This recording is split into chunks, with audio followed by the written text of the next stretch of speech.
Thank you very much.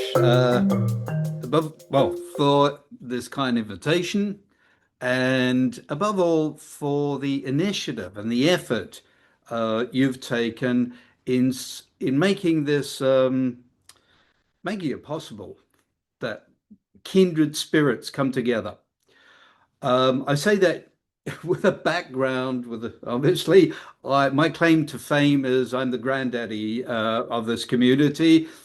And of course, with that background, particularly appreciative of the opportunity, this platform of kindred spirits to get together. Now, um, where did I start? My journey began in the 1980s. I'd left university and went right into art. Of course, it wasn't that easy, but it worked fairly well, fairly rapidly. I was working for two science publishers at the time, and they provided enough just to get me by. I was also painting. I was in Cambridge, a very fertile science ground, but also it was a people who were interested in art, particularly if it had something to do with science art. So I started working on science art subjects, and this culminated in a large solo exhibition of science art in 1984. And of course, that encouraged me greatly. So then I continued from there. Now I'm going to leave my bio as it is. I just will skip that for a time being at least. Presently, going to go straight into what I'm doing now.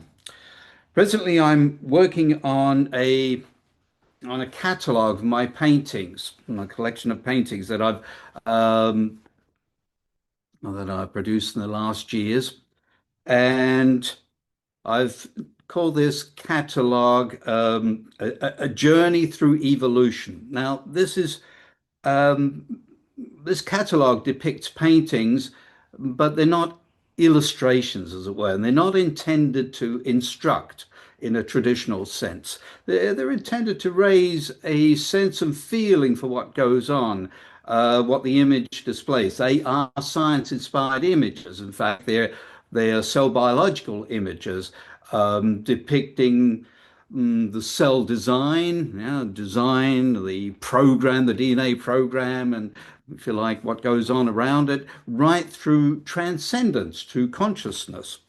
So that's a fairly broad spectrum.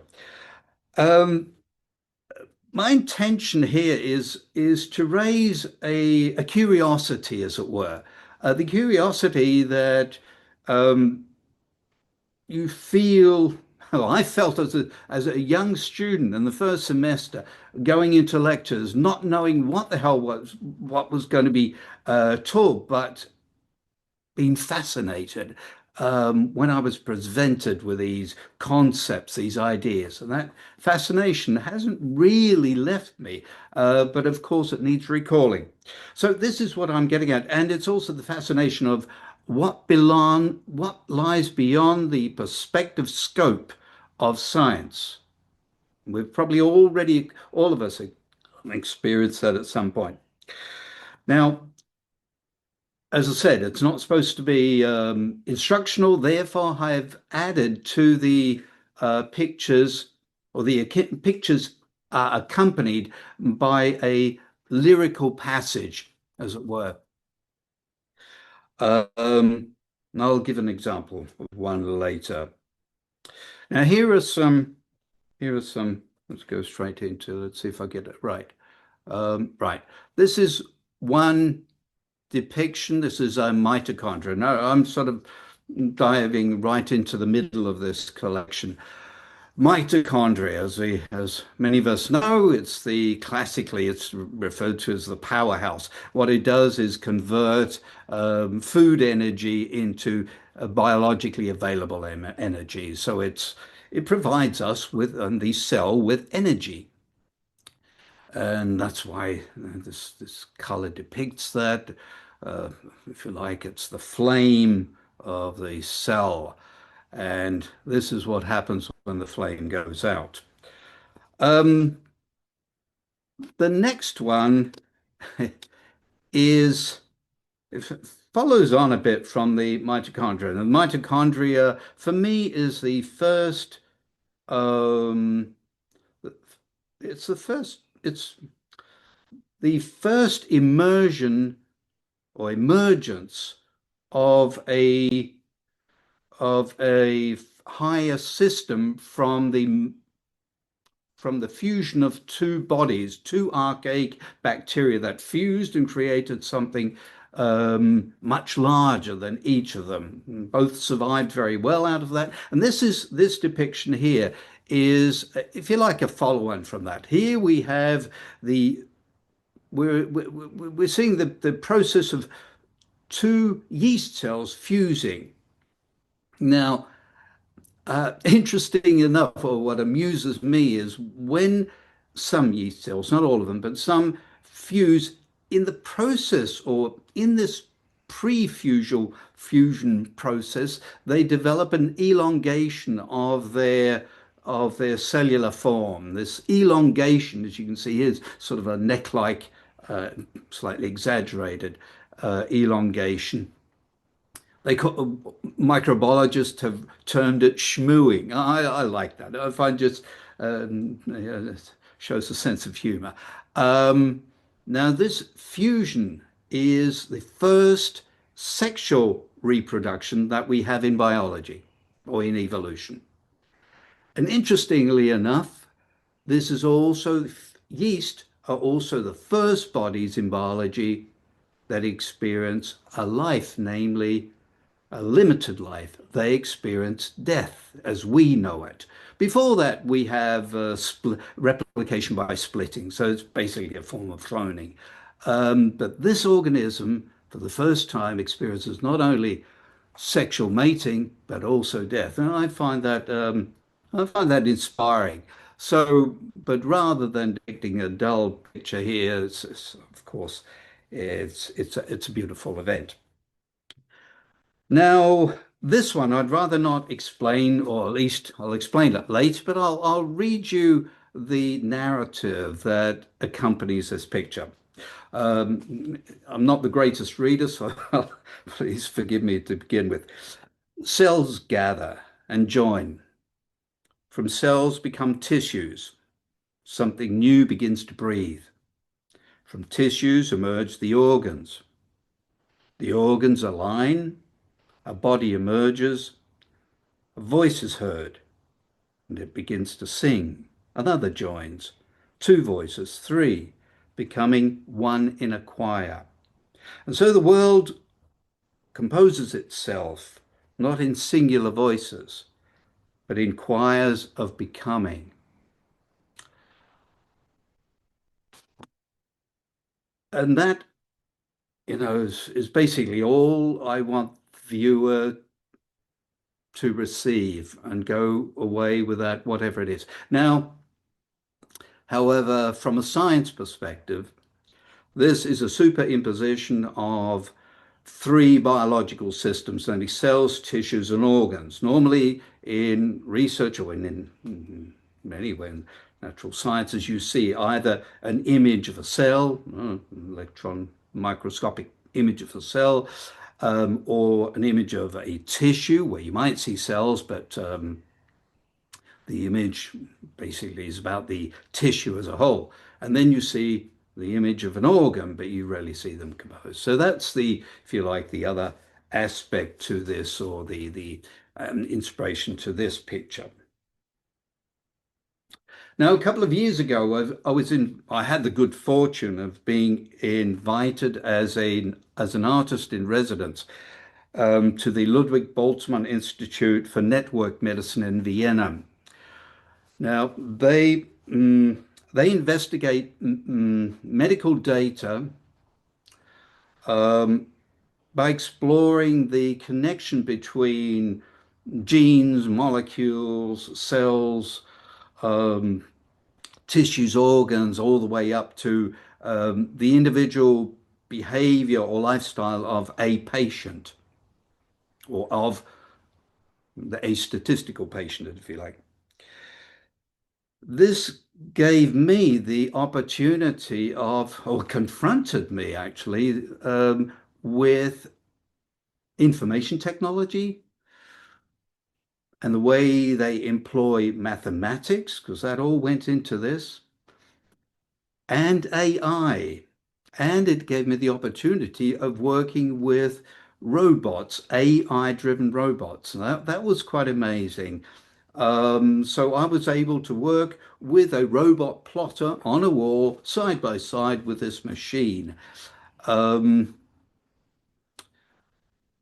Now, apart from the apart from this adventure, if you like, together with the robot, it raised questions. It raised questions which are obvious. You know, these engineers, these AI engineers that I was working with, of course, they had a view into the future which was interesting. If we consider the advancement of robotics and AI at the moment in this exponential phase, if we look 10 years ahead, you begin to ask yourself, oh, where is that going to leave the creators in 10 years? That is an issue, but it's an obvious one. It's one that many people ask. What was less obvious for me, I was interested in the evolutionary aspect. This next picture shows mm, obviously a face, an image, looking back on ourselves. We have evolved consciousness. We have gone beyond the obvious biological steps. Now, maybe there's still signals, but some thinkers consider consciousness as the mm, the result of patterns of signals. So it's really patterns that go beyond the signals themselves. Anyway, with that, we have arrived at a consciousness and a cognizance that allows us to look back on our own machinery and ask, do we still need that machinery? Or do we still need all of it? With robotics on its way, we could replace some of that. Those are some of the obvious questions um, that you arrive at. And of course, might this lead to another evolutionary step? A little, maybe a little extreme, but who knows? Who knows? Anyway, that's what this picture is aimed to depict. Um, oh, A final thought that drives my work, or another thought is the my fascination for the processes of evolution and cellular development. Um, we as scientists look at patterns, reproducible events, structures. That's the subject of, or that's the matter of our research.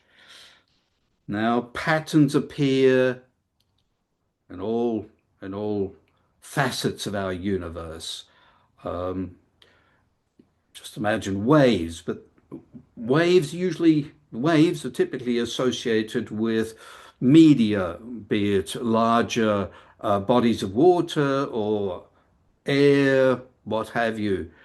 Um, but the underlying laws in waves are found in other aspects of our life. And it's these connecting laws that I'm interested in. I call these basic laws or fundamental laws proto patterns, just for want of a word.